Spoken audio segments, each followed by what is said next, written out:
Hello explorers! Today we're going to talk a little bit about Git. And Git is a version control system initially made by Linus Torvalds to handle the very complex structure of the Linux kernel, where everybody works on different parts, and he needed a way to, in a distributed way, put all these seams together in order to create a good system end product. And before Git, there were a lot of different version control systems. Some of them was very successful and very useful, but he didn't feel that any of them did the work in a really distributed way, or yeah, he has a lot of opinion, that man. So he created Git. And the interesting thing about Git is that you can work with Git wherever you are and have all the functionalities except for the network functionalities at your fingertips. So you can work with everything in Git on your local machine and then push the result to another machine. And that machine could be something that you have in the cloud, so that could be a distributed server somewhere. It could be your colleague's machine, or you can even get information from your colleagues just by pulling their stuff to your machine. So there's a lot of different workflows that you could enable with Git. So to start it off, I created a little example here. So if we look into this directory, we have a hacker text file, we have some Go file, hello world, we have a hello world in Java, and we have a manifesto. This directory that I have here is not a Git repository. There's a good function in Git where you can check the status of your current Git repository, and that's very useful. So you just type git status and you will get the status of the current Git repository. At the moment, our Git repository is not created yet, so it will tell us that you're not a Git repository or any of the parent directories. So it looks for a directory in this structure that has the .git name.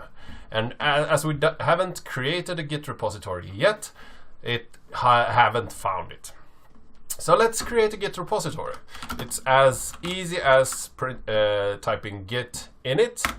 And we have done that. We have initialized an empty Git repository. And if we type status again, we'll see that we have our Git repository running. It's on a branch, and the branch is a part of our repository where we can put stuff into. And the master branch is the trunk of the tree. You might see it like that. It's the one that is always created, and in Git you don't have any main branch or anything like that. You could work with whatever branching names that you like, but you always have a master branch. So many people see this as the ground truth, and the things that goes into master should go into production later on. So many people has put that meaning into the master branch, but there's nothing that says that the master branch need to be the ground truth. You could have a master branch that is totally development. You just throw things in there, and when you're happy with the result, you can create a release branch, and that's the ground truth for what goes into production. And the release branches you use to do your different changes, that is just bug fixes and so on. So there isn't a set way that you need to work with this system, but you should know that you always have a master branch. So in order to work with this master branch, we now see that we have in this directory some untracked files. Untracked files is files that the Git repository has not been initialized with. So you have a set of files that you have seen before, worked with before, that is in your repository, and then you have untracked files. These are files that you have created but not told the Git repository to keep and to version for you. So in order to version a file into our Git repository, we need to put them into another state. And this state is a staging state, and we put things into staging so that we can tell the system that we want these changes inside of one commit. And a commit is something that we package together and tell the system with a message that these things are together and we want them to go into the master branch as one part. So a commit will create a log entry with a name or with a message that a bunch of files or a bunch of changes is one part of.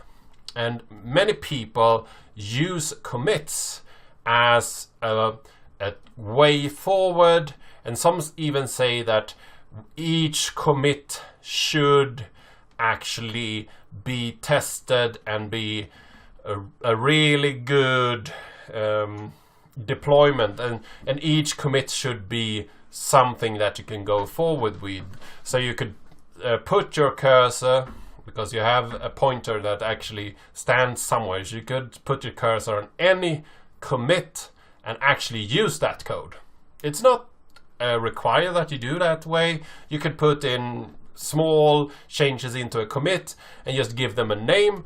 And when you're using Git, it's usually the way that you make very small commits in order to have very small changes that you later can look at and see, okay, this little thing that I comment here made this change, and that broke my system.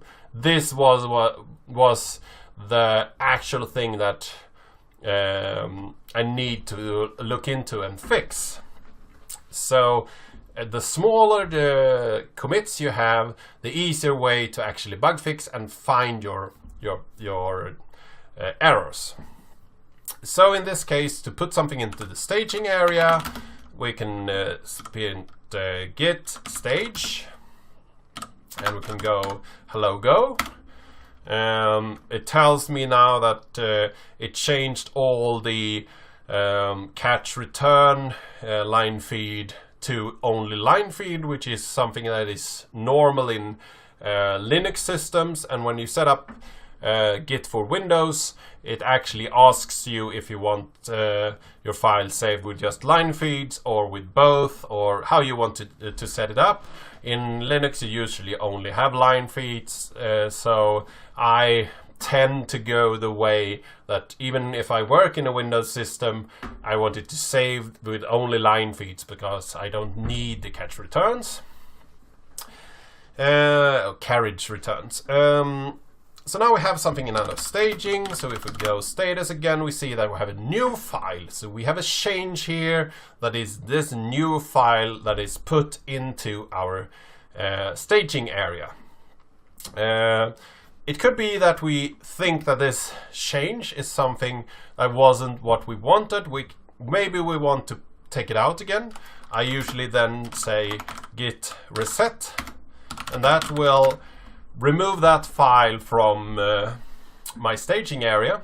I can also go git reset and a file name, and it will get it back. You can also do git add to add something to your staging area. That does the same as staging, but it's a different name for the same thing, you might think, but you can only add new files to track them, but you can stage changes. So you can stage new files and you can stage changes but you add new files. So now that we have staged, or in this case added a file, we could actually do a commit of this file. So if I do git commit and don't type anything else, the system will look,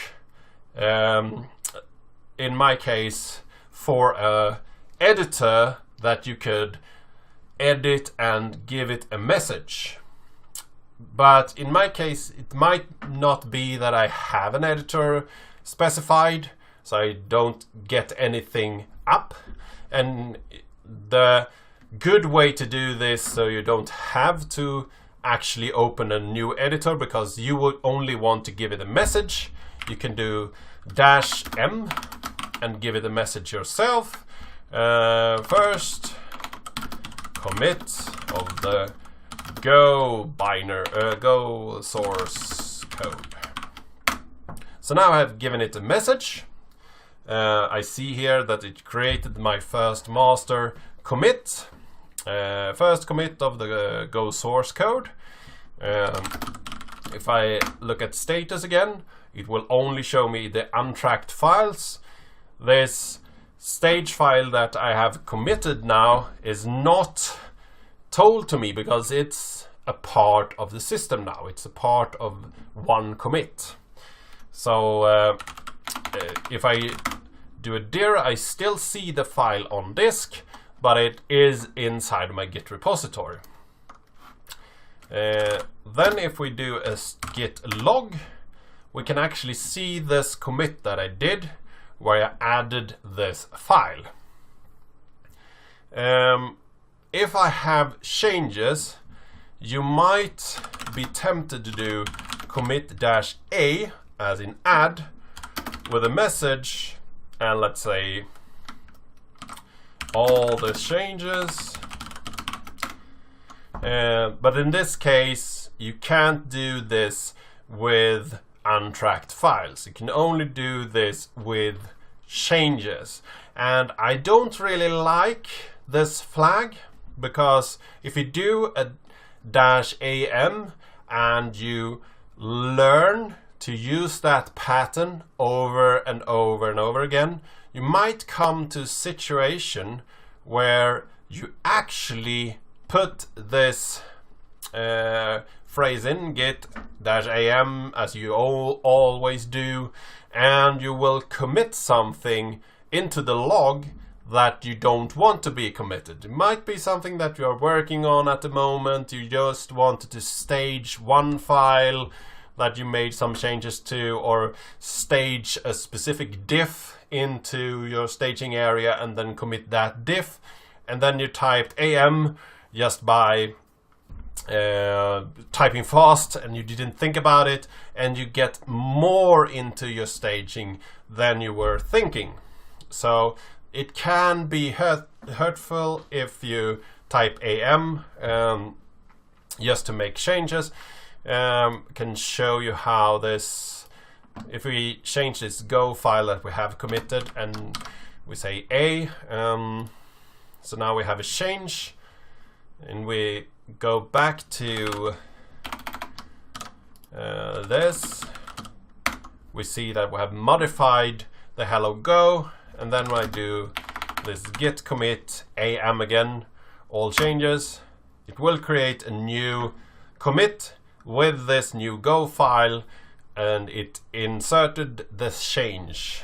So if I do the log, I see I have 2 commits. If I do status, I see that this hello Go file was removed.